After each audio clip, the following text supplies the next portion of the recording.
அனீசியா தமிழ் உறவுகளுக்கு அன்பு வணக்கம்.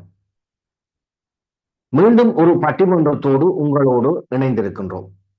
இந்த பட்டிமன்றமானது மிக சுவாரஸ்யமான ஒரு தலைப்பை கொண்டதாக அமைந்திருக்கிறது.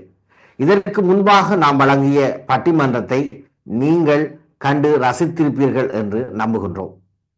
தொடர்ந்து ஒரு கருத்தாழம் மிக்க பட்டிமன்றமாக இந்த பட்டிமன்றம் உங்களுக்கு அமையும் என்று நம்புகின்றோம்.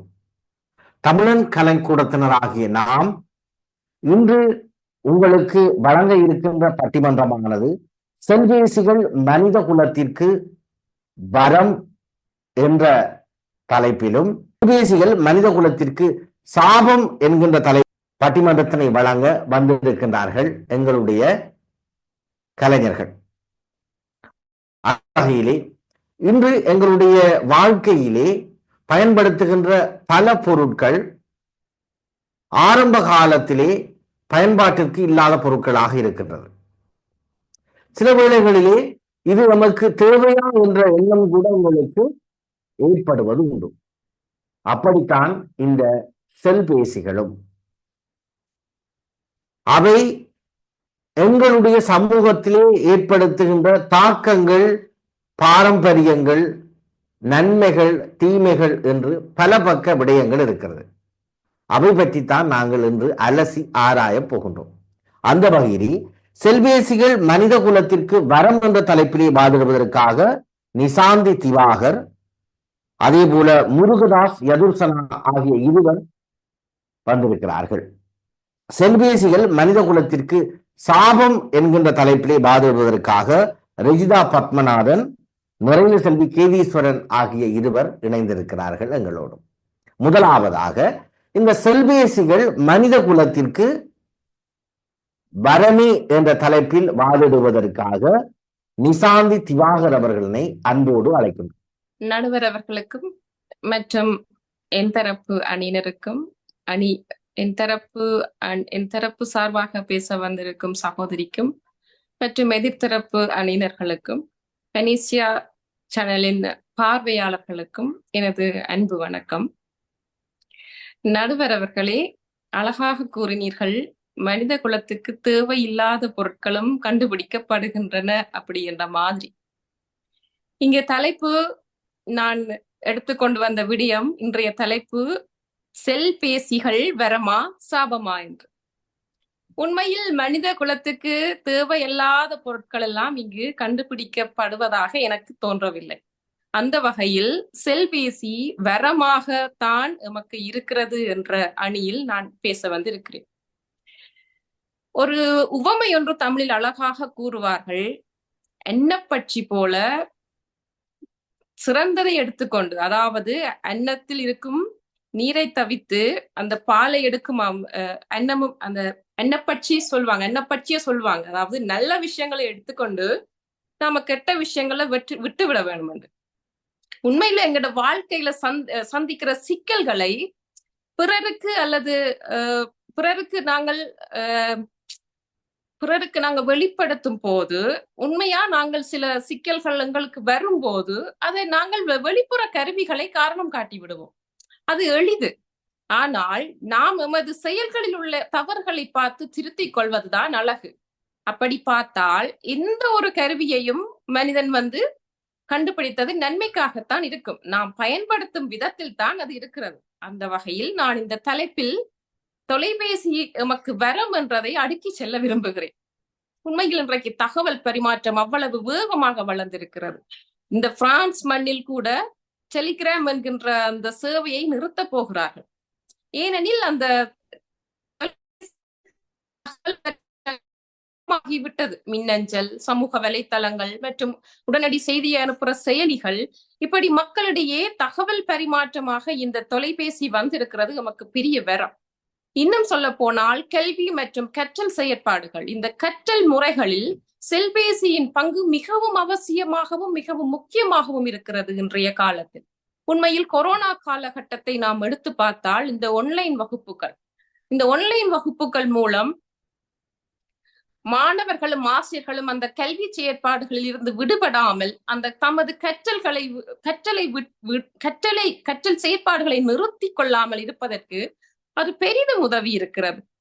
மேலும் இந்த பொழுதுபோக்கு அம்சங்கள் அவரவர் தமக்கு தெரிந்த விஷயங்களை அவரவர் தமக்கு இருக்கின்ற திறமைகளை அழகாகவும் அருமையாகவும் இந்த தொலைபேசியில் நாம் பயன்படுத்துகின்ற செயலிகளை வைத்து தம்மை வெளிப்படுத்தி கொண்டிருக்கிறார்கள். முன்னொரு காலத்தில் சினிமாவாக இருந்தாலும் சரி, எந்த துறையினராக இருந்தாலும் சரி, தமக்கான வாய்ப்புகளை தேடுவதற்கு அவர்கள் அழைத்து செல்ல வேண்டியிருந்தது. ஆனால் இன்று அவர்கள் தம்மை தாமே வெளிப்படுத்துகின்ற அந்த கலைகளை கண்டு அந்த ஒரு இயக்குனரோ அல்லது ஒரு தயாரிப்பாளரோ அவர்களை ஒரு கலைஞனை இலகுவாக இனம் காணக்கூடிய அளவுக்கு இந்த தொலைபேசி ஒரு வாய்ப்பை எல்லோருக்கும் வழங்கி கொண்டிருக்கிறது என்றுதான் சொல்ல வேண்டும். மேலும் சொன்னால் வணிகத்துறை, இன்றைய இந்த வணிகத்துறையில வணிக வளாகங்கள், சேவைகள், பொருட்கள் அனைத்தையும் நாம் இப்படி ஒரு விரலில் தட்டுற அந்த வேகத்திலேயே நாம் இன்றைக்கு இலகுவாக கண்டுகொள்ளக்கூடியதாக இருக்கிறது. ஒரு அவசரத்துக்கு தேவையான உணவுப் பொருளையோ அல்லது அவசரத்துக்கு தேவையான எந்த ஒரு பொருளையோ நாம் இந்த கைபேசியில் இருந்து உடனடியாக பார்க்கக்கூடிய இந்த சேவையை நாங்கள் இந்த தொலைபேசியில் என்று செயற்படுத்துவதால் எமது நேரம் மிக மிக மிக சேமிக்கப்படுகிறது என்றுதான் சொல்ல வேணும். அழகாக எமக்கு நேரத்தை சேமிப்பதற்கு இந்த தொலைபேசி எவ்வளவோ வகையில் உதவி கொண்டிருக்கின்றது. மேலும் அந்த அவசர தேவை, அவசர உதவி மற்றும் பாதுகாப்பு என்று நாங்கள் பார்த்தால் உண்மையில் தொலைபேசி உதவியால் அவசர சூழ்நிலைகளை உடனடியாக கையாள முடிகிறது. அதாவது அவசரமாக எமக்கு ஒரு ஆபத்து ஒன்று நிகழ்ந்து விட்டது. முன்பெல்லாம் நாம் எவ்வளவு வேகமாக ஒரு எமக்கான ஆபத்துக்கான உதவிகளை பெற்றுக்கொண்டோம் என்றதை நீங்கள் கற்பனை செய்து பாருங்கள். இன்று நாம் அடுத்த மறு நிமிடமே நாம் எமது வீட்டு வாசல் முன்னாடியில் ஒரு எமக்கு ஆபத்துக்கு உதவக்கூடியவர்களை அழைக்கக்கூடிய, அதாவது போலீஸ், மருத்துவம், மற்ற தீயணைப்பு போன்ற அவசர சேவைகளை அழைக்கக்கூடிய அளவுக்கு இந்த தொலைபேசி தான், இந்த கை தொலைபேசி தான் நமக்கு உதவி கொண்டிருக்கிறது. மேலும் இந்த விளையாட்டுத்துறை மற்றும் ஆரோக்கியம், இதை நாங்கள் பார்க்கலாம். விளையாட்டுத்துறையை பார்த்தால் உண்மையிலேயே உடற்கல்வி மற்றும் ஆரோக்கிய பராமரிப்பில் இந்த தொலைபேசி உதவுகிறது. எப்படி என்று கேட்கிறீர்கள் என்றால், நாம் எவ்வளவு கலோரியை நாம் செலவழிக்க வேணும் அல்லது எவ்வளவு வேகம் ஓட வேணும், எமது உடல் பராமரிப்பு, அதாவது இன்று தொலைபேசியிலேயே நாம் எமக்கான உயர் அழுத்தம், அதாவது குருதி அழுத்தத்துக்குரிய எம்மை செக் பண்ணக்கூடிய அந்த எமது உடல்நிலையை செக் பண்ணக்கூடிய அந்த செயலிகள் எல்லாம் இன்று நாம் தொலைபேசியில் பயன்படுத்தக்கூடியதாக இருக்கிறது. அடிக்கடி மருத்துவரை சந்தித்துக் கொண்டிருந்த நாம் அந்த துறையில் கூட நாம் இந்த தொலைபேசியை பயன்படுத்துற அளவுக்கு இந்த கைத்தொலைபேசி எமக்கு உதவி கொண்டிருக்கிறது. ஏன் இன்னும் சொல்ல போனால் எமது உறவுகளை நெருக்கமாக்கி விட்டிருக்கிறது என்று சொல்லுவேன்.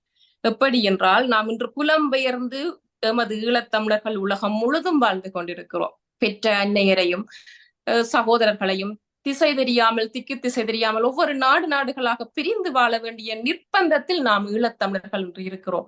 இந்த ஈழத்தமிழர்களின் வாழ்க்கையை, அவர்களை காணாமல் நாம் தவிக்கின்ற தவிப்பை இறுக்கமாக்கி இருக்கிறது இந்த தொலைபேசி.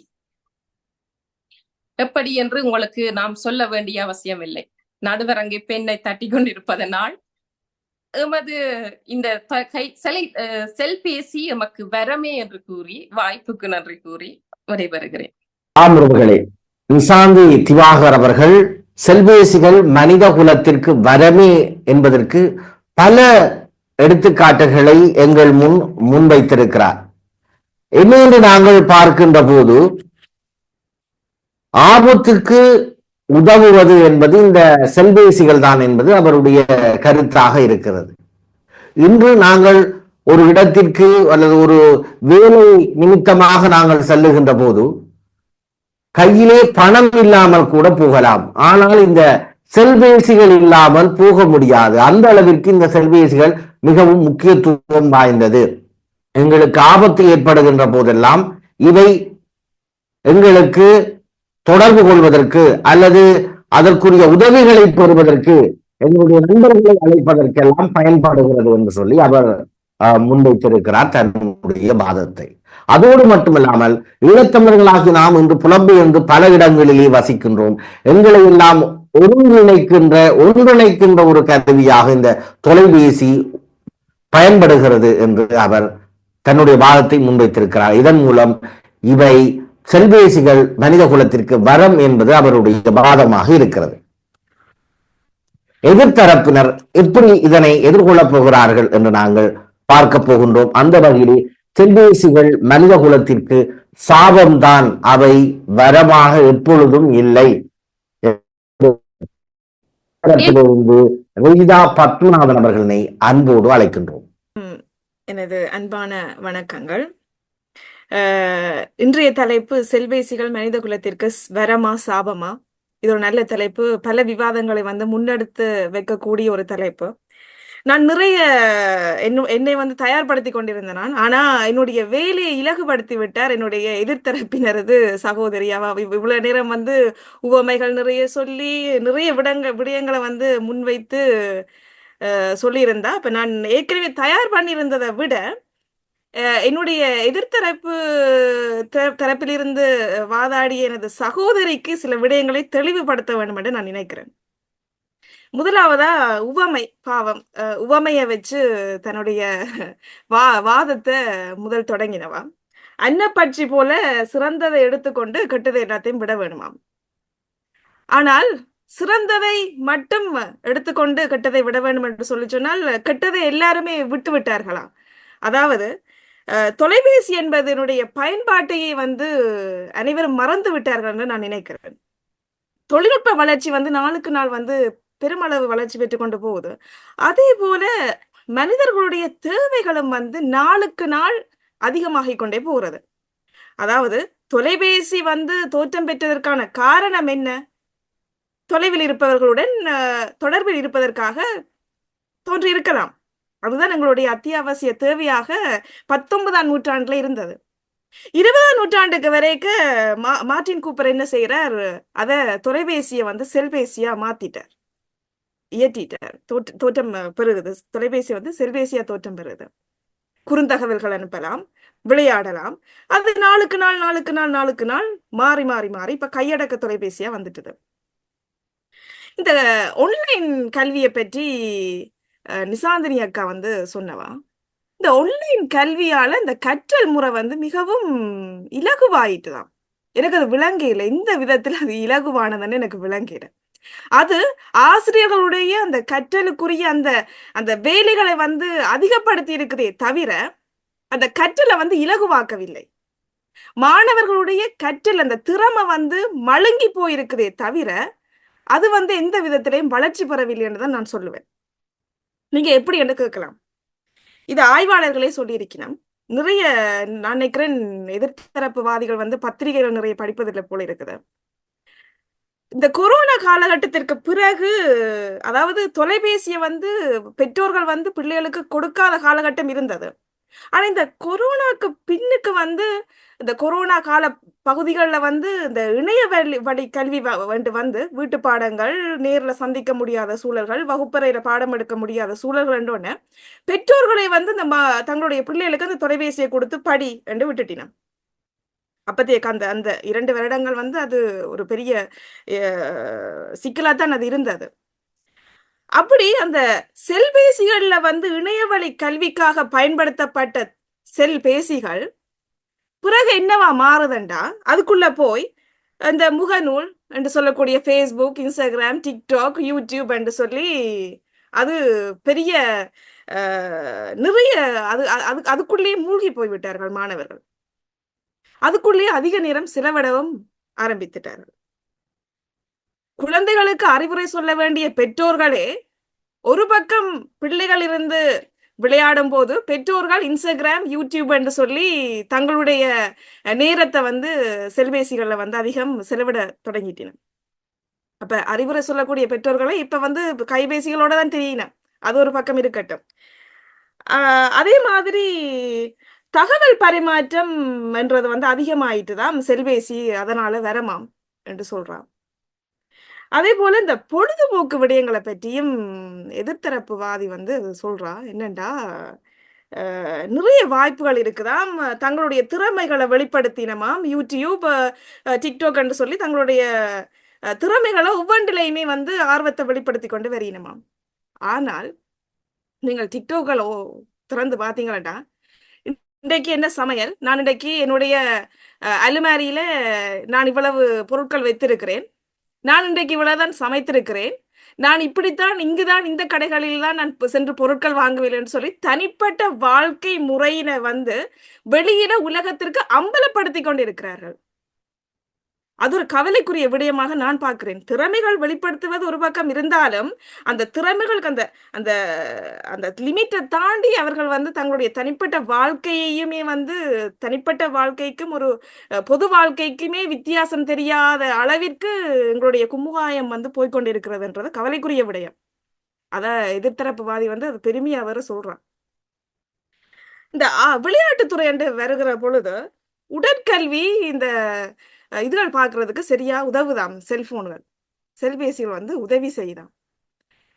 இன்னொரு விடயத்தையும் அவ மறந்துட்டா. என்னன்னு சொல்லி சொன்னா, எங்களுடைய காலத்துல நாங்கள் சின்ன பிள்ளைகளா இருக்கைக்குள்ள வந்து செல்பேசி என்ற அந்த வளர்ச்சி வாரதுக்கு முதல் எல்லாருமே வீதியில சென்று எல்லாரும் ஒன்றா விளையாடின காலம் எல்லாமே இருந்தது.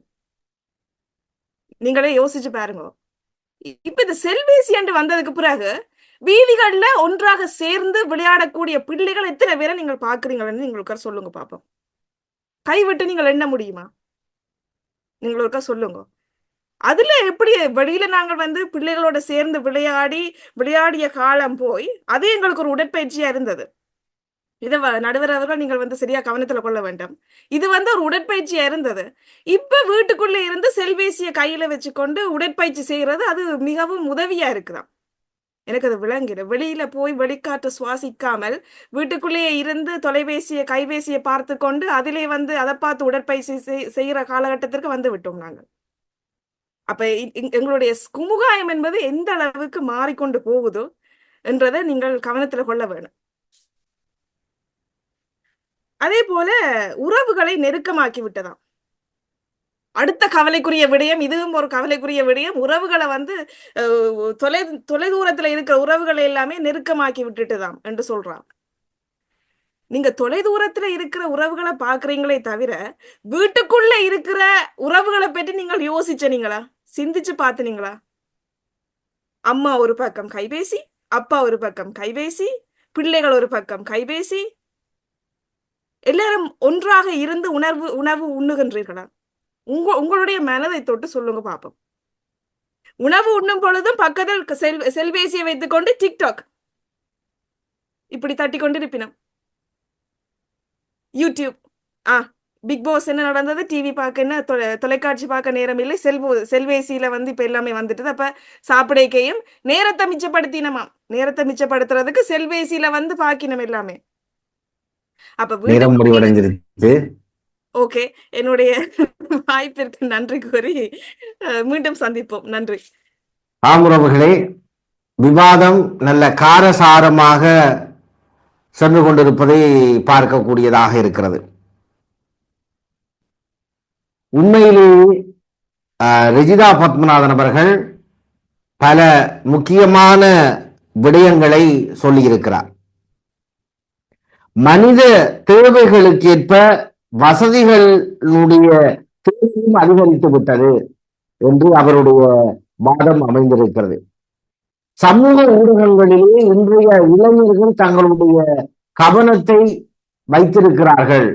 இதனால் இளைஞர்களுடைய முன்னேற்றம் பாதிக்கப்படுகிறது, பிள்ளைகளுடைய செயல்திறன் குறைந்து காணப்படுகிறது என்று அவருடைய வாதமாக இருக்கிறது.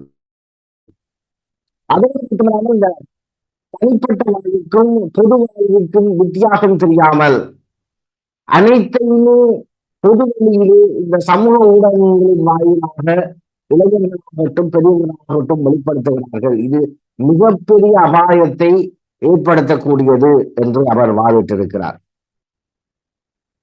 அதோடு மட்டுமல்லாமல் இந்த செல்பேசிகளினால் நாங்கள் ஊரிலே அந்த காலத்திலே வேலைக்கு போயிட்டு வந்தவர்களும் சரி அல்லது இளையவர்களும் சரி மாலையிலே விளையாடுவது வழமை. அதுக்கென்றே ஒரு மைதானம் இருக்கும். ஊரிலே ஒவ்வொரு மைதானம் இருக்கும், அல்லது வீட்டு முற்றத்திலாவது விளையாடுவது வழமை. இன்று மைதானங்கள் மட்டும்தான் இருக்கிறது, அங்கு விளையாடுவதற்கு இளைஞர்களோ சிறுவர்களோ இல்லை என்கின்ற நிலை உருவாகிவிட்டது. அதற்கெல்லாம் இந்த செல்பேசிகள் தான் காரணம் என்று அவர் குற்றம் சுமத்தி இருக்கிறார். அதோடு மட்டுமல்லாமல் தொலைதூரத்தில் உள்ள உறவுகளை எல்லாம் இணைப்பதற்கு பயன்படுகிறது என்ற கருத்து பொய்யானது. நாங்கள் தொலைதூரத்தில் உள்ள உறவுகளை பார்க்கின்றோம், ஆனால் எங்கள் வீட்டுக்குள் உள்ள உறவுகளை கவனிக்க தவறுகிறோம். இதையெல்லாம் செல்பேசிகளினுடைய வரவால் ஏற்பட்ட ஆபத்து என்று அவருடைய கருத்து அமைந்திருக்கிறது. அடுத்து நாங்கள் செல்பேசிகள் மனித குலத்திற்கு வரம் என்ற தலைப்பிலே வாதிடுவதற்காக முருகதாஸ் யதுசனா அவர்களினை அழைக்கின்றோம். இன்று நாங்கள் தொலைபேசி வரமா சாபமா என்ற உரையாடல்ல வந்து கலந்திருக்கின்றோம். இதுல எனக்கு முதல் பேசின சகோதரி சொல்லியிருந்தார், உறவுகளோட நாங்கள் தொலைபேசிகள்ல பேசுறோமே தவிர வீட்டுல இருக்கிறவைய பாக்குறோம் இல்லையண்டு. ஆனா இன்னைக்கு இங்க பல வருடங்களுக்கு முன்னாடி வந்து குடியேறினவர்கள் வந்து இலங்கையில ஈழத்துல வந்து தாய் தந்தையர் உறவினர்கள் இருப்பினும் சில பேரால திரும்பி போய் தங்களுடைய ஊரை பார்க்க முடியாது, தன் குழந்தைகளை கொண்டு போய் காட்ட முடியாது. அந்த தாய் தகப்பன் பாக்குறேன்டா எனக்கு கையடக்க தொலைபேசி மூலம் வீடியோ கால் மூலம் தான் பிள்ளைகளை பார்க்க முடியும். அதுலதான் அவர்களுக்கு ஒரு ஆனந்தமே கிடைக்குது. ஏன்னா சில உறவுகளை வந்து நாங்க தவற விட்டுறோம், அவர்களுடைய நினைவு பதிவுகளை கூட நாங்க செல்போன்ல தான் வச்சிருக்கிறோம். இன்றைக்கு அந்த தவறிப்போன உறவுகளை மீட்டெடுத்து பாக்குறதுக்கு கூட அந்த நினைவுதான் இருக்கிறது. அதுதான் உண்மை. அது மட்டுமின்றி அவர் முதல் கூறியது போல யூடியூப்ல வந்து தங்களுடைய அன்றாட வாழ்வை காட்டினோம், அவர்கள் வந்து தங்கள் செய்யற வேலைகளை காட்டி கொண்டிருக்கிறோம் என்று சொல்லினோம். ஆனா இன்றைக்கு அவர்கள் அதுல இருந்து சம்பாதிச்சு கொண்டுதான் இருக்கணும். அதை போடுறதுனால அவர்களுக்கு வருமானம் என்றது ஒன்று கிடைச்சிருக்கு. யூடியூப்ன்றதால நிறைய குடும்பங்கள் வந்து இன்றைக்கு தங்களுடைய வாழ்வாதாரத்தை வந்து மேம்படுத்தி இருக்கணும். அது வந்து எல்லாருமே அறிஞ்ச ஒரு விஷயம்தான். அது மட்டும் இல்லாமல் ஒரு நாட்டுல ஒரு போர் நடக்குதுண்டா அந்த அந்த இடத்தை விட்டு வேற இடங்களுக்கு தாண்டி போனதில்லை. ஈழத்துல நடந்த போரை பத்தின உண்மையான விவரங்கள் இன்றைக்கு எங்களுக்கு கிடைக்கல. ஆனா இதே அந்த காலத்துல எங்கள்ட்ட செல்போன் இருந்திருந்தா, ஒவ்வொரு மனிதன் கையிலயும் செல்போன் இருந்திருந்தா, அங்க நடந்திருங்கிற எல்லா விடயங்களும் வந்து எங்களுடைய மக்கள் அனைவரையும் தாண்டி உலகம் முழுக்களும் அது தெரிஞ்சிருக்கும். இன்றைக்கு ஈழ தமிழருக்கு ஒரு ஏதிலியான வாழ்க்கை வந்து அமைஞ்சிருக்காதுன்றது என்னோட உறுதியான வாதம். ஏனென்றா ரஃபா என்ற இடத்துல வந்து இப்ப கடந்த சில மாதங்களுக்கு முதல் நடந்த போது உலகம் முழுவதும் பார்த்தது இந்த கையடக்க தொலைபேசியில தான். இன்ஸ்டாகிராம், ஃபேஸ்புக்ல ஆல் ஐஸ் வாட்ச் ரஃபா என்ற ஒரு ஹேஷ்டேக் வந்து எல்லா இடமும் பரவலா இருந்தது. அதனால எல்லாருக்கும் தெரிஞ்சது அந்த நாட்டுல என்ன பிரச்சனை நடந்து கொண்டிருக்குன்னு உலக நாடே அதுக்கு உதவி செஞ்சது. அது இலங்கையில இருந்திருந்தா இன்றைக்கு அது நடந்திருக்காரு. அதனால இந்த கையடக்க தொலைபேசி நிறைய விடயங்களை எங்களுக்கு கொண்டு வந்து சேர்க்குது. அதோட நிறைய விடயங்கள் வந்து நல்லதாகவும் அமையுது. அது மட்டும் இல்லாமல் நாங்க ஒரு டாக்டரை பார்க்க போறோம், இல்ல ஒரு வைத்தியசாலைக்கு போறோம், இல்லாட்டி ஏதோ ஒரு அப்பாயின்மெண்ட்டுக்கு போறோம்டா அங்க போய் நாங்க வாசல்ல காவல் நிக்கணும். இப்ப நாங்க பிரான்ஸ்ல வாழ்றோம். குளிர்காலத்துல எங்க அப்பா எல்லாம் வந்த காலத்துல 3 மணிக்கெல்லாம் போய் லைன்ல நின்று சொல்லுவார். ஆனா எங்களுக்கு இப்ப போன்ல கையெடுக்க தொலைபேசியிலேயே நாங்க ஈஸியா ராந்தி எடுத்துட்டோம். எங்களுடைய முன்பதிவு நாங்க செஞ்சு வச்சுக் கொள்றோம். அதனால எங்களுக்கு அங்க போய்க்க நேரம் மிச்சமாகுது. நாங்க நிறைய நேரம் குளிர்க்க நிக்க தேவையில்லை. அதனால எங்களுக்கு நித்திர கூட எங்களுக்கு அது நல்லா அமையும்ன்றது என்னோட நம்பிக்கை வாதம். அது மட்டும் இல்லாமல் இந்த எங்கள் உடல்நலத்தை பத்தி காய்ச்சிருந்தீங்க. அதாவது வெளியில போய் விளையாடுறது இல்ல, மைதானத்துக்கு போறது இல்லைன்னு. கொரோனா காலத்துல வெளியில போகக்கூடாதுதான் சட்டமாவே இருந்தது. ஏன்டா வெளியில அவ்வளவு கிருமி இருந்தது. எங்களை கிருமியை பாதுகாக்கிறதுக்கு நாங்க வீட்டுல இருக்கிறதான் இருந்தது. நாங்க வீட்டுல இருக்கிறோம்டா எங்களுடைய மூளை வந்து எங்களை ஒரு எல்லாரும் பார்த்த முகங்களே திரும்ப பார்த்து கொண்டிருக்கிறோம். எங்களை அறியாம நாங்க ஒரு டிப்ரெஷனுக்குள்ள போயிட்டோம். அந்த நேரங்கள்ல இந்த கையடக்க தொலைபேசி எங்களை வெளியில கொண்டு வந்தது. நிறைய புத்தகங்களை படிச்சு நாங்கள் நிறைய காணாமல் போன வரலாறுகள் வந்து இந்த யூடியூப் மூலம் தெரிய வந்தது. அதை பார்த்து நாங்கள் எங்களுடைய அறிவுகளை நாங்க வளர்த்து கொண்டு நாங்களே தவிர எங்களோட அறிவு வந்து மழுங்கடிக்கவில்லை. இப்ப ஒரு காலகட்டத்துல வந்திருந்தது ஒரு குல மக்கள் மட்டும்தான் படிக்கலாம், சில பேர் அதை படிக்க முடியாது, எத்தனையோ விஷயங்களை சில பேர் தெரிஞ்சு கொள்ளாம இருந்து. ஆனா இன்னைக்கு எல்லா மக்களும் எல்லா விடயங்களையும் தெரிஞ்சு கொள்ளினோம். எப்படி கையடக்க தொலைபேசியில அதுவும் அதுல வர நூல்களை வந்து நாங்க வீட்டே இருந்துதான் படிக்கணும்னு அவசியம் இல்லை. நாங்க ட்ரெயின்ல போய்க்கோ பேருந்துல போய்க்கோ நாங்க எங்க போனாலும் எங்களால அதை கற்றுக்கொள்ள முடியும். அதனால அதனால எங்களுடைய அறிவு வந்து இன்னும் வளர்கின்றதுதான் என்னுடைய வாதம். ஆஹ் அது மட்டுமின்றி இப்ப நாங்க ஒரு ஒரு கடிதம் ஒரு அலுவலகத்துக்கு கடிதம் எழுத போறோம்டா, ஏதாவது அனுப்ப போறோம்டா, நாங்க கடிதம் எழுதி அது போயிட்டா இல்லையான்னு எங்களுக்கு தெரியாது. அது திரும்பி எங்களுக்கு அந்த பதில் எப்ப வருமென்றும் எங்களுக்கு தெரியாது. ஆனா இப்ப கையெடுக்க தொலைபேசியிலேயே நாங்க மெயில் மூலம் ஒரு மெயில போட்டு விடுறோம், திருப்பி எங்களுக்கு அந்த மெயில் கிடைச்சிட்டு ஒரு மெயில திருப்பி அனுப்பினோம். இதுல இருந்து எங்களோட மெயில் அவைக்கு போயிட்டு தந்ததும் எங்களுக்கு தெரியுது, எங்களோட நேரமும் மிச்சமாகுது, எங்களுக்கான பதட்டமும் குறையுது. அதோட இப்ப பணம் வந்து போன்லயே நாங்க பே பண்றோம். இப்ப காசு பேக்ல வச்சு கொண்டுதான் போகணும்னு அவசியம் இல்லை. எங்க கல்லர்கள் கூட அதிகமா இருக்கலாம். அப்படி கேட்க நாங்க போன்ல எங்களுடைய வாலெட்ல வந்து எங்களுடைய கார்ட்டை சேமிச்சு வைக்கும் போது நாங்க எங்க போனாலும் எங்களோட கார்ட்டை வந்து பே பண்ணிட்டு அதுல இருக்கிற காசு வந்து காசை வந்து நாங்கள் உபயோகப்படுத்துறோம். இது அது மட்டும் இல்லாமல் இப்ப ஒரு வயதான ஒரு ஆக்கள் வீட்டுல இருக்கணும், அவையால கடைக்கு போக முடியாது, அவைக்கு உதவி செய்ய யாரும் இல்லைன்னா இந்த கையிருக்க தொலைபேசியில ஒரு ஆம்புலன்ஸுக்கு கால் பண்ண முடியுது, அவசர தேவைகளுக்கு பூர்த்தி செய்ய முடியுது. ஒரு அவங்களுக்கு உணவுப் பொருட்கள் வாங்கணுமெண்டா கூட அது ஊபர் என்ற இதுல போயிட்டு அவை சோசியல் ஊபர் என்ற இதுல போய் அவை வந்து தங்களுடைய சாமான்களை வந்து பெற்றுக்கொள்ளினோம். இதெல்லாமே கையிருக்க தொலைபேசியின் பயனால வந்தது. சரியான முறையில கையெடுக்க தொலைபேசியை கையாள்வது எங்களுக்கு நிறைய நன்மைகளை தான் எங்களுக்கு அது கொடுக்குது. அது மட்டும் இல்லாமல் ஒரு பிள்ளை வந்து வீட்டை விட்டு வெளியில போதண்டா தாய் தகப்பனுக்கு ஒரு பயம் இருக்கும், போன பிள்ளை திரும்பி வீட்டை வருமானு. ஆனா இன்னைக்கு எங்களோட போனுகளை வந்து எங்களோட அப்பா அம்மாக்கள் எங்களை பார்க்க முடியும். அதனால நாங்க எங்க நிக்கிறோம், நாங்க என்ன செய்யறோம்ன்றதை எங்களை பார்த்து கொண்டுதான் இருக்கிறோம். எங்களை அவையால கண்காணிக்க முடியுது. பிள்ளைகளை தங்களோட கைக்குள்ள கண்காணிப்போட தான் அதை பாதுகாப்பா தான் வளர்க்கணும். அதுக்கு இந்த செல்போன் வந்து மிகவுமே உதவி செய்யுது. ஒரு காலத்துல பிள்ளைகள் தூர தேசத்துக்கு போனாலும் எங்க போனாலும் அவையால தொடர்பு கொள்ள முடியாது. பிள்ளை சாப்பிட்டுதா பிள்ளை சாப்பிட இல்லையா, பிள்ளை எங்க போனதுன்னு கூட ஒரு தாய் தகப்பனால சொல்ல முடியாது. அவை அதை நினைச்சு பயந்து கொண்டே இருப்பினோம். ஆனா இப்ப அந்த விஷயங்கள் எல்லாம் இல்ல. அதுக்கெல்லாம் காரணம் கையடக்க தொலைபேசி. எங்களோட வீட்டுல வந்து முந்தியெல்லாம் இப்ப டிவி வேணும், ரேடியோ வேணும், வானொலி வேண்டாம், நாங்க எல்லா சாமானையும் ஒண்டா வாங்கி வாங்கி வைக்கிறோம். ஆனா இப்ப தொலைபேசிக்குள்ளேயே எல்லாம் அடங்கிட்டுது. வானொலியும் கேட்கலாம், நாங்கள் டிவி பார்க்கலாம், இல்லாட்டி வந்து நாங்கள் புத்தகங்கள் படிக்கலாம். நாங்க எல்லா இடங்கள் மிச்சமடைஞ்சு எங்களுடைய கைக்குள்ள அடக்கமா எல்லாமே வந்துட்டு எங்களால அதை இலகுவா கற்றுக்கொள்ளவும் முடியும். எனவே என்னுடைய வாதம் வந்து கையடக்க தொலைபேசி என்பது மனித குலத்திற்கு வரம் என்பதுதான். சரியானதவற்றை சரியாக பயன்படுத்தினால் எல்லாம் சரியானது. நன்றி. மிகவும் சிறப்பான முறையில் தன்னுடைய கருத்துக்களை முன்வைத்திருக்கிறார். பிள்ளைகளை சரியாக கண்காணிப்பதற்கு இந்த செல்பேசிகள் இன்று பயன்படுகின்றன என்று அவருடைய வாதமாக இருக்கிறது. அதோடு மட்டுமல்லாமல் இன்று உறவினர்கள் அதாவது தாத்தா பாட்டி போன்றவர்கள் தங்களுடைய பிள்ளைகளை காட்டுவதற்கு இந்த செல்பேசிகள் உதவுகின்றது என்று அவருடைய கருத்து அமைந்திருக்கிறது.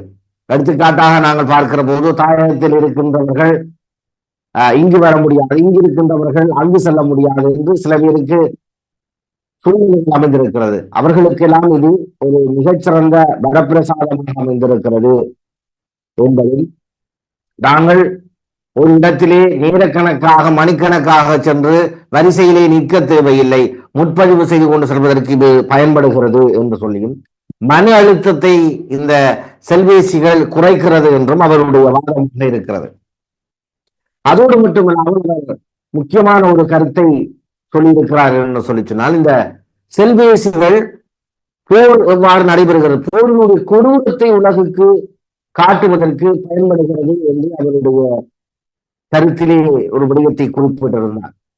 அண்மையிலே நடக்கின்ற போர் கொடூரங்கள் எல்லாம், இந்த போர் குற்றங்கள் எல்லாம் இந்த செல்பேசிகளின் ஊடாக உலகத்திற்கு தெரியப்படுத்தப்படுகிறது.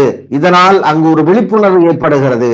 எங்களுடைய ஈழத்தமிழர்கள் மீதும் கட்டவிழ்த்து விடப்பட்ட அந்த இனப்படுகொலைகள் நடைபெறுகின்ற போது, முள்ளிவாய்க்கால் போன்ற சம்பவங்கள் நடைபெறுகின்ற போது இந்த செல்வேசிகள் மக்களிடத்தில் இருந்திருந்தால் உண்மையை உலகிற்கு சொல்லியிருக்க முடியும் என்று அவர் ஆதங்கப்பட்டிருப்பதை நாங்கள் பார்க்கக்கூடியதாக இருக்கிறது. ஒரு வகையிலே பார்க்கின்ற போது அவருடைய கருத்து உண்மைதானோ என்று என்ன தோன்றுகிறது. சரி, இவருடைய கருத்தை எவ்வாறு எதிர்த்தரப்பு சமாளிக்க போகிறது? எதிர்த்தரப்பிலே வாதிடுவதற்காக இப்பொழுது நிறைந்த செல்வி கேதீஸ்வரன் அவர்களை அழைக்கின்றோம். செல்வேசிகள் மனித குலத்திற்கு சாபமே என்று வாதிடுவதற்காக. மதிப்பிற்குரிய நடுவர் அவர்களுக்கும் என் சக அணியின் சகோதரி எதிரணியினருக்கும் பார்வையாளராக வந்திருக்கும் அனைவருக்கும் இந்நேர வணக்கத்தை கூறிக்கொண்டு, இந்த தொலைபேசி கைபேசி என்று சொல்வதெல்லாம் நாங்கள் தொலைவில் வைத்து பார்க்கக்கூடிய ஒன்றாகத்தான் நான் நினைக்கின்றேன். ஒன்று சொல்றேன், அவசர உலகத்தில் மிக அவசியமாய் நீயும் ஆள்கின்றாய். அலைக்கத்தை பல கொண்டு அகிலத்தையே ஆள்கின்றாய். 6 அங்குல அளவும் நீ அகிலத்தையே அடக்கி வச்ச ஓடியாடி திரிஞ்சவன நீ ஒரு மூலையில இருக்க வச்சிட்டாய். என்ன சொல்றதுன்னு சொன்னா, இந்த அவசர கால உலகம் என்றது இன்றைய நவீன உலகத்துல மக்களின் ஒரு கைகால் மெய் உறுப்புகள்ல ஒரு பாகமாகத்தான் இந்த போனை பார்க்கக்கூடியதாக இருக்கின்றது. நீங்க பாத்தீங்கன்னா தெரியும், ஒரு குடும்பத்தில இன்றைக்கு குடும்ப உறுப்பினர்கள் பிள்ளைகள் எல்லாமே குறைந்து விட்டார்கள். அந்த காலத்துல 12 பெத்த குழந்தைகள் ஒரு வீட்டில் இருந்த பிள்ளைகள் இன்றைக்கு ஒரு குடும்பத்தில 1, 2, 3 இதை தாண்டி போனதாக இந்த சரித்திரமே இல்லைன்னு தான் நினைக்கிறேன். இனி வரும் காலங்கள்ல ஒன்றோடையே நின்று விடும் என்றுதான் நான் நினைக்கின்றேன்.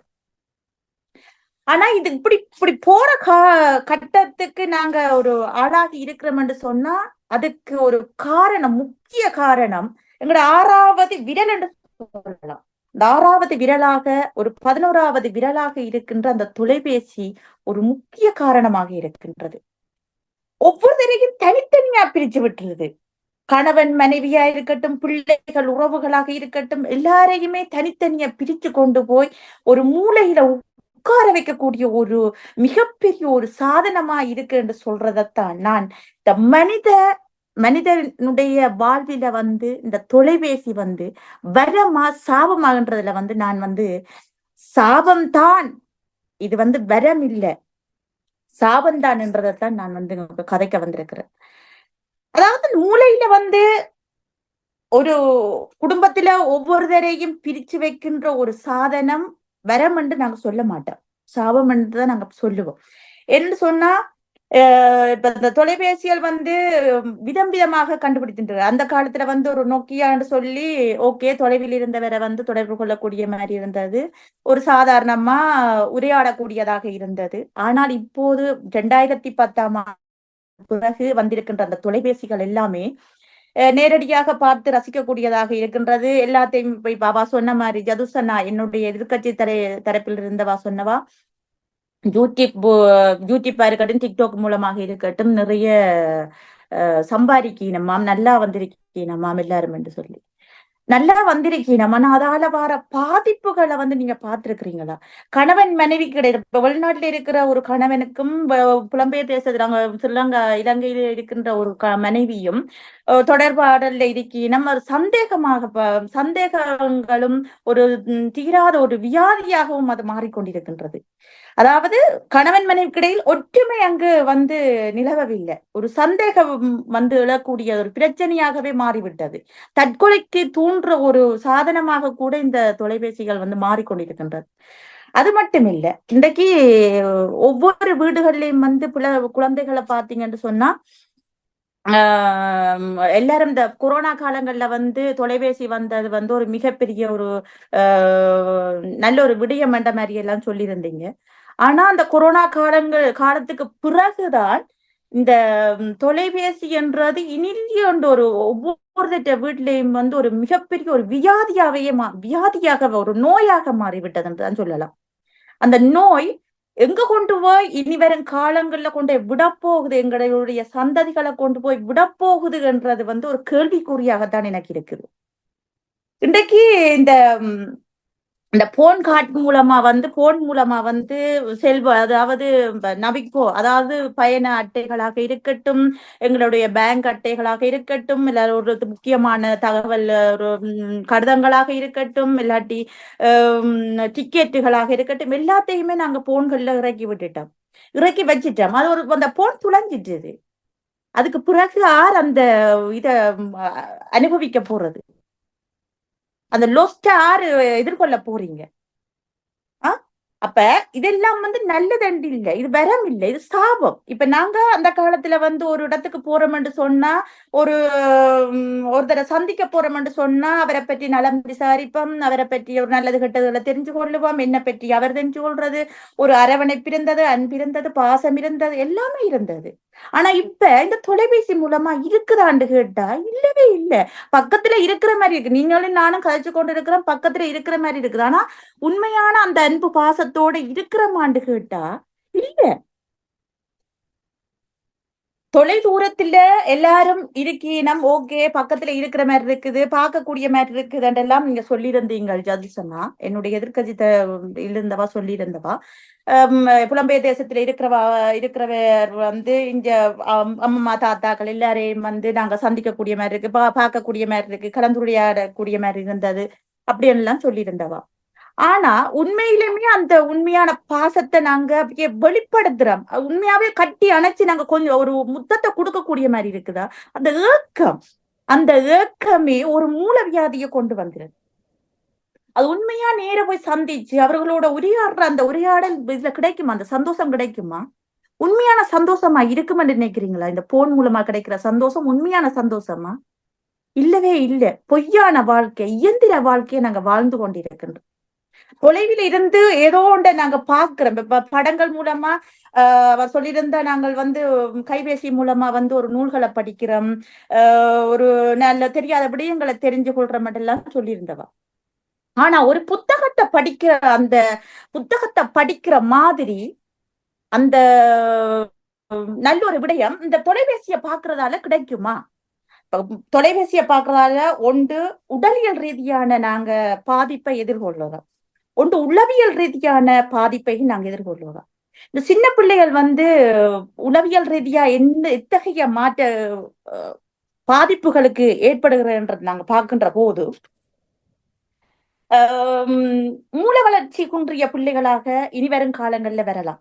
ஒன்று கண் தெரியாம நாங்க கண்ணாடிக்கு கண் டாக்டருக்கு தேடி போகின்ற 90% பிள்ளைகளை நாங்க கண் டாக்டர்கிட்ட, கண் வைத்தியர்கிட்ட கொண்டு போக வேண்டிய சூழல் ஏற்படலாம்.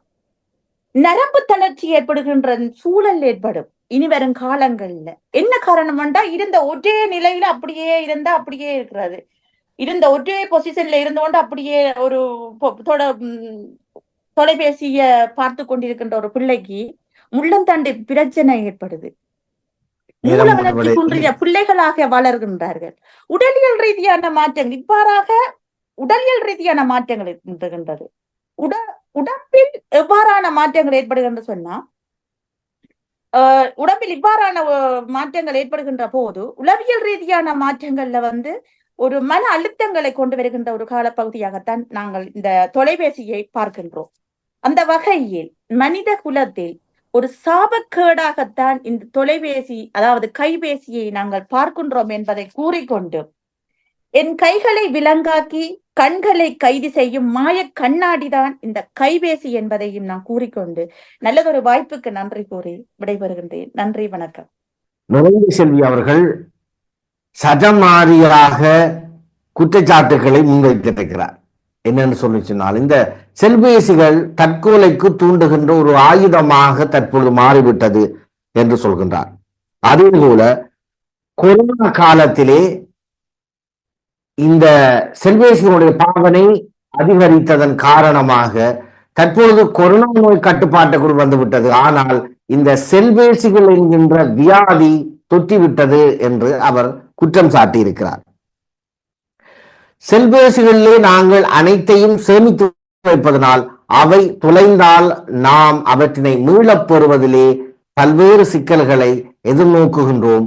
அது மிகப்பெரிய பிரச்சனையாக எங்களுக்கு அமைந்துவிடும் என்பது அவருடைய வாதம். அதோடு மட்டுமல்லாமல் இன்று நாங்கள் பார்க்கின்ற போது பக்கத்திலே ஒரு இடத்திற்கு செல்ல வேண்டும் என்று சொன்னால் உடனடியாக நாங்கள் கூகுள் மேப்பை தான் தடவுகின்றோம். இதனால் எங்களுடைய மூளையில் செயல்திறன் ஆற்றல் குறைகிறது. அது மட்டுமல்லாமல் உள்ள பிரச்சனைகளும் ஏற்படுகிறது என்று அவர் தன்னுடைய கருத்தை முன்வைத்திருக்கிறார். உண்மையிலேயே நாங்கள் பார்க்கிற போது இன்று பல ஈழ தமிழ் குடும்பங்களுடைய பிள்ளைகளை நாங்கள் பார்க்கின்ற போது பலர் கண்ணாடிகளை அணிந்துதான் தங்களுடைய கற்றல் செயற்பாடுகளை செய்யக்கூடியவர்களாக இருக்கின்றார்கள். பெரும்பாலும் அவதானித்து பார்க்கக்கூடிய ஒரு விடயமாக இருக்கிறது. இதற்கு காரணம் இந்த செல்வேசிகளின் பாவனை என்று கூட நாங்கள் சொல்ல முடியும். அடுத்து இன்னும் ஒன்றை நாங்கள் பார்க்கின்ற போது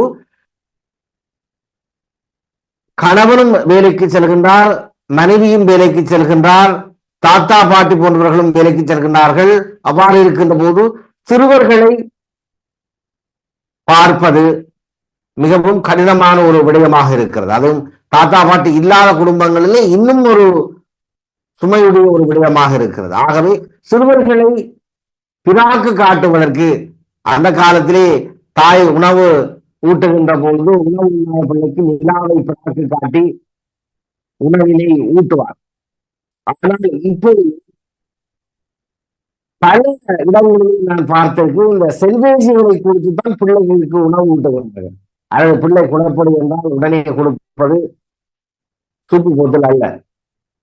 அந்த காலத்தில் பிள்ளைகளை தான் பால் கொடுப்பார்கள் தாய்மார், பிள்ளை பசிக்கு அழுகிறது என்று.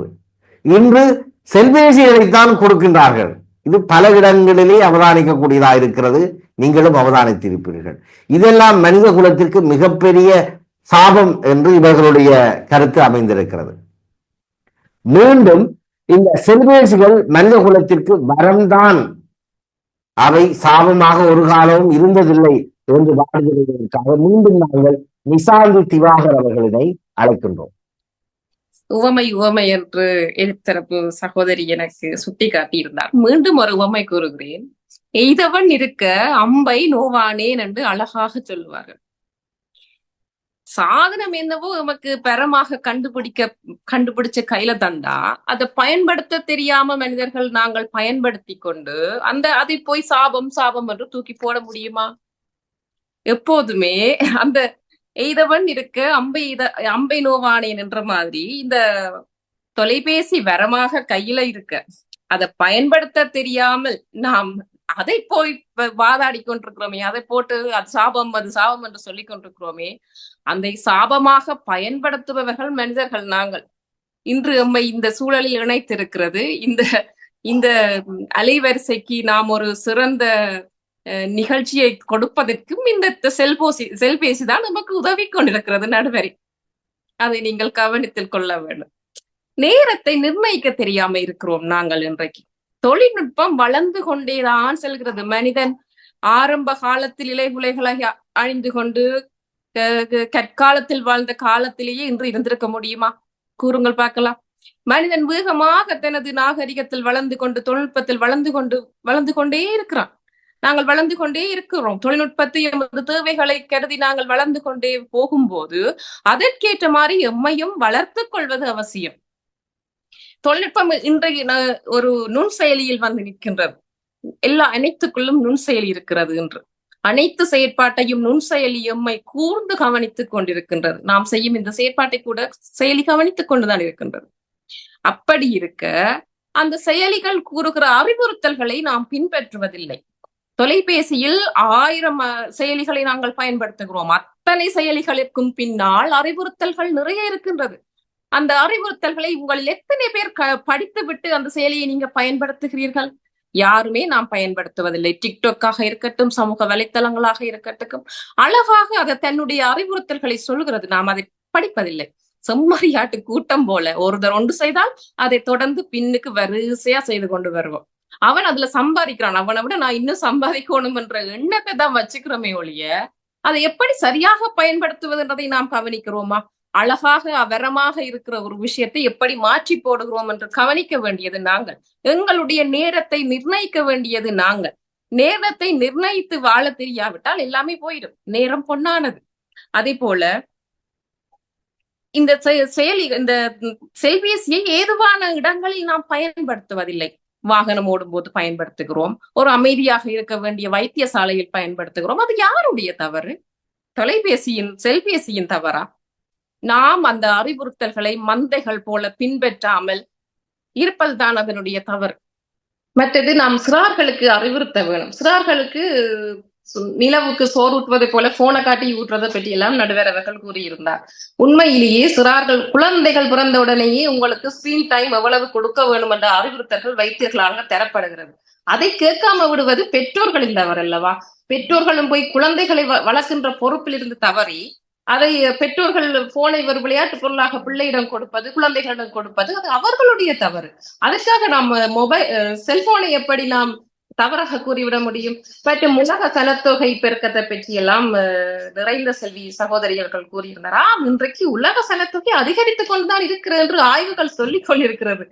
ஆனபடியால் எப்படி பயன்படுத்த வேண்டும் என்பதை நாம் முதலில் கற்க வேண்டும். அதை அழகாக எமக்கு அனைத்து செயலிகளுமே அறிவுறுத்தி கொண்டிருக்கிறது. அதை நாம் எல்லாத்துக்கும், அதாவது செல்போசியில் சேமிக்கின்ற அனைத்தையும் நாம் இழந்துவிட நேரிடும், பாதுகாப்பில்லை, இப்படியெல்லாம் கூறினார்கள். அப்படி எதையும் நாம் இழந்துவிட வேண்டிய அவசியம் இல்லை. எல்லாமே நாம் எமதுக்கான ஒரு ஐடியை பயன்படுத்தித்தான் அதை பதிவு செய்கிறோம். அதை மீள பெற முடியும். செயலிகளூடாக நாம் எம்மை ஹேக் பண்றவர்களை அல்லது ஒரு பொருளை, ஒரு செல்பேசியை தொலைத்து விட்டால் அதன் உடனடியாக நாம் டீஆக்டிவ், அதாவது நிறுத்துவது எப்படி என்பதை நாம் கற்றுக்கொண்டுதான் அதை பயன்படுத்த வேண்டும். அதை கற்காமல் நாம் அதனை பயன்படுத்துவது எமது தவறு.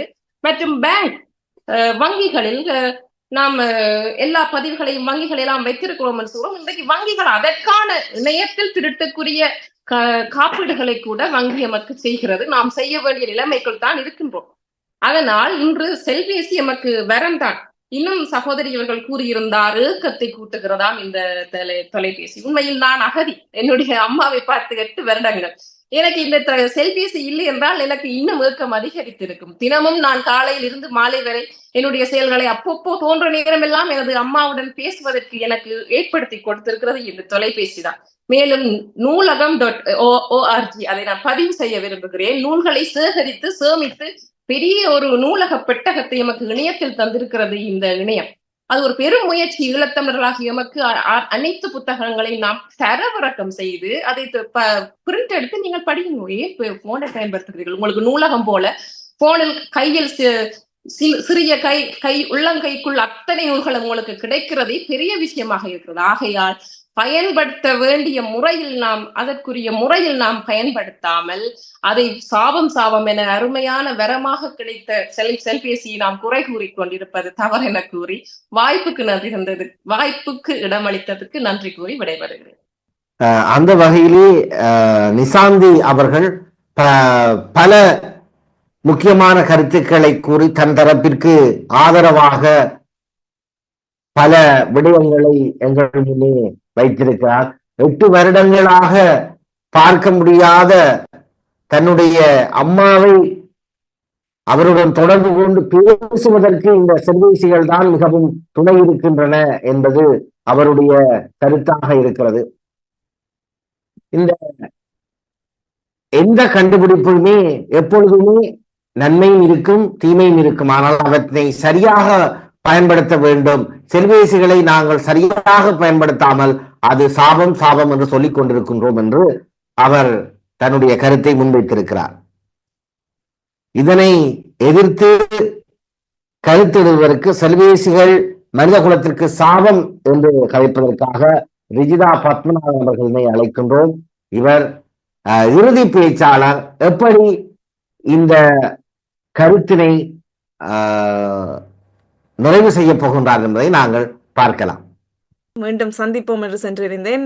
மறுபடியும் இந்த வாய்ப்பிற்கு நன்றி கூறுகிறேன் நடுவர் அவர்களுக்கு. திரும்பவும் இந்த எதிர்த்தரப்பு வாதிகளே எனக்கு நிறைய விடயங்களை எடுத்து தரணும். தாங்கள் நினைப்பது தவறுதான் என்றதை நீங்கள் சொல்லுங்க சொல்லி அவர்களே எனக்கு நிறைய குறிப்புகளை எடுத்து தரினோம். இதற்கு முன் பேசினவர் வந்து இந்த ஈழத்து போர்கள் வந்து ஈழத்துல இருந்தவர்களுக்கு வந்து இந்த கைபேசி இருந்திருந்தால் அங்கு நடந்த அவலங்களை வந்து உலகுக்கு கொண்டு வந்திருக்க முடியும், வெளிக்காட்டி இருக்க முடியும் என்று சொன்னவா. பாவம், எல்லா காணொளிகளையும் அவர் வந்து பார்க்க தவறிவிட்டார் போல இருக்குது. நீங்கள் பார்த்தீர்களோ எனக்கு தெரியாது, ஒரு காணொளியில் வந்து குண்டுகள் வீசப்பட்டிருந்த பொழுது எல்லோரும் அங்கும் இங்கும் ஓடித்திருந்த அந்த அந்த நேரத்தில், அந்த சமயத்தில் ஒரு ஆள் வந்து தன்னுடைய செல்போனை எடுத்து, செல்பேசியை எடுத்து காணொளி எடுக்கின்றார். அவருக்கு அருகே வந்து அந்த பங்கர்ல வந்து அவருடைய மனைவி வந்து, இப்ப என்னத்துக்கு காணொளி எடுத்துக்கொண்டு இருக்கிறீங்கள், எங்களுடைய உயிரே போய்கொண்டிருக்கின்றது, இப்பொழுது உங்களுக்கு காணொளி மிக அவசியமா என்று கேட்டு ஒரு ஒரு அவல குரல் ஒன்று பக்கத்துல கேக்குது. குழந்தைகள் வச்சிருக்கிறான். அந்த காணொளி நீங்க பார்த்தீர்களோ எனக்கு தெரியாது. அந்த உயிர் போகும் அந்த சூழலிலும் கூட காணொளி எடுப்பதற்கு எப்படி மனம் வரும் என்று எனக்கு தெரியவில்லை. அது ஒரு புறம் இருக்கட்டும். இப்ப வந்தவன் வந்து இந்த திருப்பியும் அந்த உவமைய விடுறாயில போல இருக்குது. உவமை என்பது அவருக்கு மிகவும் பிடித்த ஒரு விடயம் போல இருக்குது. எய்தவன் இருக்க அம்பை நோவான் ஏன் என்று கேட்கிறான். இந்த நேரத்தை நிர்ணயிக்க தெரியாமல் இந்த செல்பேசி வந்து மனித குலத்திற்கு சாபமா வரமான்ற தலைப்புல பார்த்தா, இப்ப தலைப்பு வந்து இந்த மனிதர்கள் வந்து அதை பயன்படுத்த தெரியாமல் தான் அது ஒரு சாபமாக போய்கொண்டிருக்குதுன்ற மாதிரி மனிதர்கள் மேல் வந்து அதை பயன்படுத்துபவர்கள் மேல் வந்து பழிய தூக்கி போட்டுட்டான். இந்த வளர்ச்சி, அதாவது நான் முதலில் கூறியது போலவே மக்களுடைய தேவைகள் அதிகரிக்கும் பொழுது வளர்ச்சி, தொழில்நுட்ப வளர்ச்சியும் அதிகரித்துக் கொண்டே போகின்றது. ஒரு அத்தியாவசியமற்ற ஒரு சாதனத்தை பற்றி, வசதிகளை பற்றி ஏன் கற்க வேண்டும் என்பதுதான் என்னுடைய கேள்வி. வாசிப்பு திறன் அதிகமாயிருக்கலாம் என்று அவ சொல்லி இருக்கிறார். எதிர்த்தரப்பு வாதியினர் வந்து நூல்களை வந்து நாங்கள் வந்து தரவிறக்கம் செய்து நாங்கள் வாசிக்கலாமாம். அவாக்கு வந்து நிறைய காசுகள் இருக்கு போல இருக்குது, எல்லாரும் வசதியா இருக்கணும் போல இருக்குது, அதை பிரிண்ட் அவுட் எடுத்து வாசிக்கலாம் என்று சொல்றான். ஏன் நாங்கள் நூலகத்துக்கு சென்று நூல்களை வாங்கி நூல்களை ஏன் படிக்க கூடாது? ஏன் தரவிறக்கம் செய்து அதை பிரிண்ட் அவுட் எடுத்து மேலும் அந்த வேலையை அதிகமாக்கி எனக்கு அதனுடைய பயன் எனக்கு விளங்கவில்லை. எல்லாருமே அந்த அந்த இணைய வழியில வந்து வரக்கின்ற அந்த நூல் அடக்கம் என்பது, அந்த நூல்கள் என்பது எல்லாருமே பயன்படுத்துகிறார்களா என்றால் அது கேள்விக்குறிதான். தேவைக்கேற்ப அதனை பயன்படுத்துகிறார்கள். மாணவர்கள் அதனை வாசிக்கின்றார்கள் என்றால் முற்றிலும் கிடையாது. பாட புத்தகங்களே வாசிக்கிறதுக்கு மாணவர்களுக்கு நேரம் இல்லை. ஏனென்றால் செல்பேசியில வந்து விளையாட வேண்டும், பிறகு அங்க நூல்களை தரவிறக்கம் செய்து அதை படிப்பது. செல்பேசி கையில இருக்கும்போது, செல்பேசியில் வாசிக்கும் போது நூல்களை வாசிக்க தோன்றாது, விளையாடத்தான் தோன்றும், முகநூலுக்குள் செல்ல தோன்றும், யூடியூபுக்குள் செல்ல தோன்றும், பல காணொளிகளை பார்க்க தோன்றும். இது ஒரு கவலைக்குரிய விடயம். அடுத்ததாக சுற்றுச்சூழல் மாசடைதல்ன்றதை பற்றி எல்லாருக்குமே தெரியும். நிறைய இந்த வெப்பம் நிறையன்றது வந்து அதிகரித்து குறைந்து கொண்டு அது சுற்றுச்சூழல்ல வந்து நிறைய சிக்கல்கள் நடந்து கொண்டிருக்கிறது எல்லாருக்குமே தெரிந்த ஒரு விடயம்தான். ஆனால் இந்த செல்பேசிகளால், இந்த கதிர்வீச்சுகளால் வந்து இந்த சுற்றுச்சூழல் மாசடைகின்றது என்பது பற்றி எத்தனை பேருக்கு விழிப்புணர்வு உண்டு? இந்த கதிர்வீச்சு அலைகளினால் வந்து சிட்டுக்குருவிகள், தேனீக்கள் போன்ற பல பறவைகளை நாங்கள் இழந்து கொண்டிருக்கிறோம்.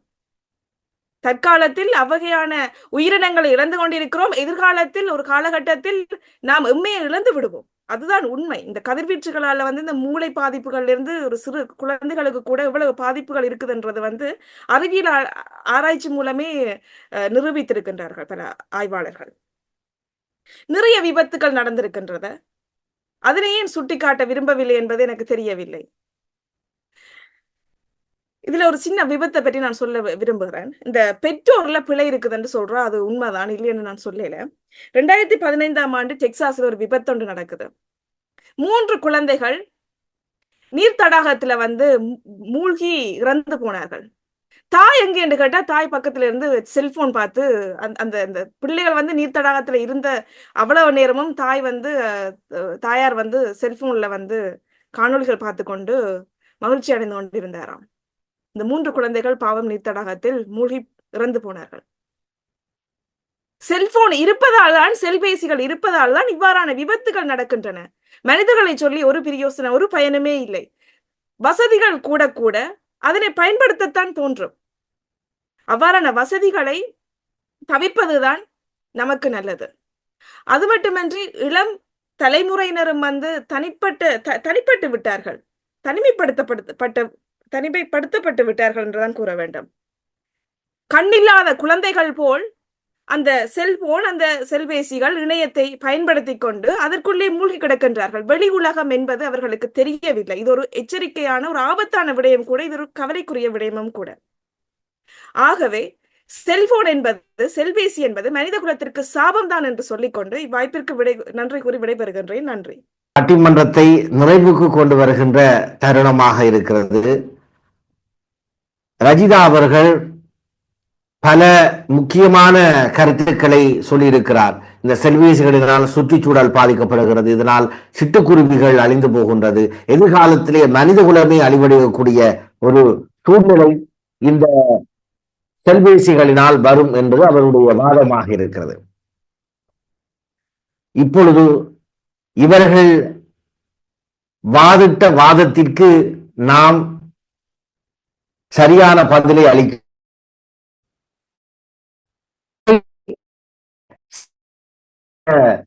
கூட கையடக்க தொலைபேசி என்றுதானே சொல்லுவோம். அது என்ன செல்பேசிகள் என்று அழைக்கின்றீர்கள் என்று நீங்கள் எண்ணக்கூடும்.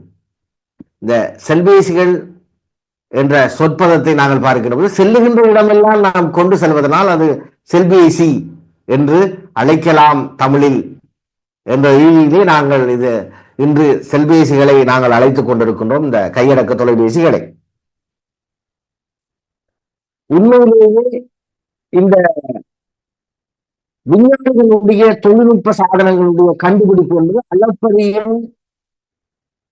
வரம் என்றுதான் எங்களுக்கு சொல்ல வேண்டும். பலருடைய வேலை சுமைகளை, பலருடைய கடினங்களை குறைத்து இலகுபடுத்துகிறது. ஆனால் அவற்றினை நாங்கள் சரியான முறையிலே கையாள வேண்டும். அப்படி எங்களுடைய விஞ்ஞானிகளுடைய அரிய கண்டுபிடிப்பு தான் இந்த செல்பேசி. அதனை நாங்கள் எப்படி பயன்படுத்துகின்றோம் என்பதை நாங்கள் கவனிக்க வேண்டும். செல்பேசிகள் என்று சொல்லுகின்ற போதுதான் எனக்கு ஞாபகம் வருகிறது, நண்பர் ஒருவர் சொன்னார். அவர் தாயகத்திலே விடுதலை போராட்டத்திலே பங்கு பெற்றியவர், இறுதியாக தடுப்பு முகாமில் இருந்தார்.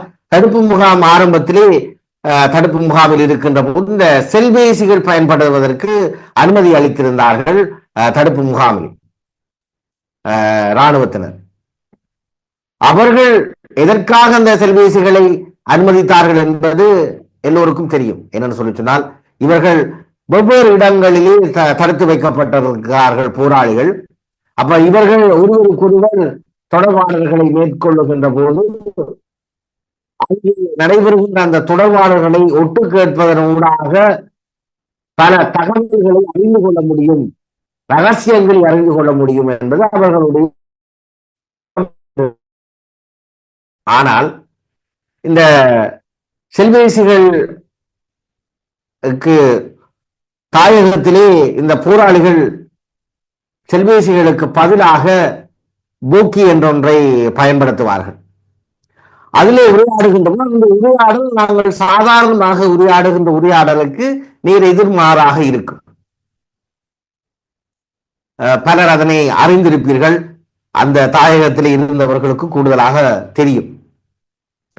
1 10 என்பார்கள், அதனுடைய மொழிநடிகை வேறு.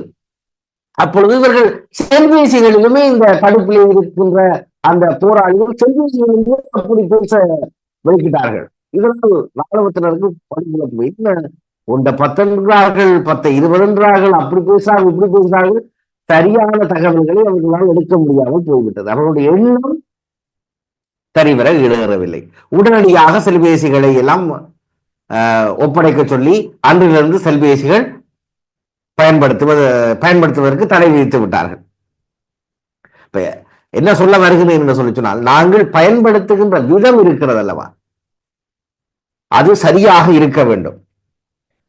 அடுத்து நாங்கள் பார்க்கின்ற போது இணைய நூலகம் பற்றி எல்லாம் இங்கே உரையாடல்கள் ஈடுபட்டது. உரையாடல்களில் வந்திருப்பதை நாங்கள் வாழ்க்கையை பார்க்கக்கூடியதாக இருந்தது. இந்த காலத்திலே நாங்கள் இந்த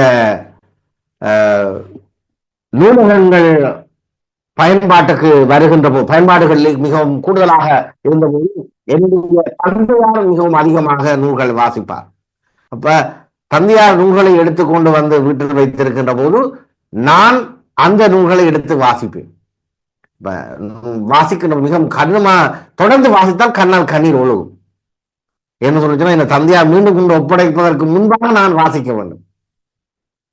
அதே போல நூலகத்துக்கு சென்றால் நூலகத்தில் இருந்து புத்தகத்தை வாசித்து விட்டு அது நூலகத்திலே எங்கே இடத்துல ஒழித்து விடுவார். வீட்டை உணர்ந்தால் பாட புத்தகத்தை படிக்காமல் கதை புத்தகமாக படித்துக் கொண்டிருக்கிறாய் என்று சொல்லி அடிபடும். அதற்காக வீட்டை கொண்டு வருவதில்லை, நூலகத்திலே படித்து விட்டு அங்கேயே ஒரு இடத்திலே ஒழித்து விட்டு வர, என்ன போய் மிச்சத்தை படிக்கணும் இன்னொன்னா. அப்ப அப்படியெல்லாம் நூல்களின் மீது பற்றுதல் கொண்டு படித்த காலம் போய் இன்று மின்னூலாக மாறிவிட்டது. இந்த மின்னூலை அந்த அளவுக்கு நாங்கள் பயன்படுத்துகின்றோமா, படிக்கின்றோமா என்றால் அது மிகப்பெரிய கேள்விக்குறியாகத்தான் இருக்கிறது. மிகப்பெரிய ஆச்சரியம், இந்த பொன்னியின் செல்வனை கூட 3 தடவை நான் படித்திருக்கிறேன், முழு பாகத்தையும். ஆனால் இன்று அந்த அளவுக்கு நாங்கள் மின்னூலை பயன்படுத்தி புத்தகங்களை நான் வாசிக்கின்றேனே என்று சொல்லிச்சுன்னா இல்லை என்றுதான் பதிலாக இருக்கும். இப்படித்தான் பலருடைய நிலைமையும் இருக்கிறது. சுற்றுச்சூழல் பாதிப்பு உண்மையிலேயே மிகப்பெரிய பாதிப்பாகத்தான் இருக்கிறது. ஆனால் எந்த ஒரு விடயமாக இருந்தாலும் நாங்கள் சரியான முறையிலே அதனை கையாளுவதனூடாக இந்த பிரச்சனைகளிலிருந்து விடுபட முடியும். அதோடு சிறுவர்கள் வளர்ப்பிலே இந்த செல்பேசிகளுடைய பங்களிப்பு இன்று அளப்பரிய தாக்கத்தை ஏற்படுத்தி இருக்கிறது. இந்த செல்பேசிகளினால் பல சிறுவர்கள் தங்களுடைய வாழ்க்கையை இழந்திருக்கிறார்கள், பல இளைஞர்கள் தங்களுடைய வாழ்க்கையை இழந்திருக்கிறார்கள். ஆனால் அவை சரியான முறையிலே பயன்படுத்தப்படாமையினால் தான் இவ்வாறான இழப்புகள் ஏற்படுகிறது. இந்த சிறுவர்களிடம் செல்பேசிகளை நாங்கள் கொடுக்கின்ற போது, கல்வி சம்பந்தமான கொடுக்கின்ற போது தகாத அந்த முறையிலே வருகின்ற காணொளிகள், அதே போல பார்க்கக்கூடாத விடயங்கள் போன்றவற்றை கண்காணித்து அவற்றை தடுக்கக்கூடிய பல வழிமுறைகள் வந்துவிட்டது. அப்ப அவற்றிலிருந்து நாங்கள் நீங்கி நல்ல ஒரு முறையை நாங்கள் செயல்படுத்த முடியும். உண்மையிலேயே நாங்கள் பார்க்கின்ற போது இந்த செல்பேசிகள் என்பது மனித குலத்திற்கு மிகப்பெரிய வரம் என்றுதான் நாங்கள் சொல்ல வேண்டும். அந்த வரத்தினை நாங்கள் சரியாக பயன்படுத்த வேண்டும். சரியாக பயன்படுத்த தவறினால் அந்த வரவி சாபமாக மாறும். இதுதான் உண்மை. இதனை எல்லோரும் நினைவில் கொண்டு நாங்கள் இந்த செல்பேசிகளை பயன்படுத்த வேண்டும். சரி உறவுகளே, இன்று நாங்கள் பல விடயங்களை இந்த பட்டிமன்றத்தினூடாக அலசி ஆராய்ந்திருக்கின்றோம். இந்த பட்டிமன்றம் மிகச்சிறந்த பேச்சாளர்களை எங்கள் மத்தியில் உருவாக்குவதோடு மட்டுமல்லாமல் ஒரு நல்ல கருத்து பரிமாற்றத்தையும் எங்களுடைய சமுதாயத்திலே உருவாக்குவதன் நோக்கமாக இருக்கிறது. ஆகவே இதற்கு உங்களுடைய ஆதரவை நாங்கள் எதிர்பார்க்கின்றோம். தயவு செய்து உங்களுடைய ஆதரவை விருப்பாக லைக் மற்றும் ஷேர் செய்வதன் ஊடாக ஏனி உங்களுடைய நண்பர்களுக்கும் பகிர்ந்து கொண்டு எங்களுக்கு ஆதரவை நல்குமாறு கேட்டுக்கொள்கின்றோம். மீண்டும் இன்னும் ஒரு தலைப்போடு உங்களை சந்திக்கும் வரை உங்களிடமிருந்து விடைபெற்றுக் கொள்கின்றோம். நன்றி, வணக்கம்.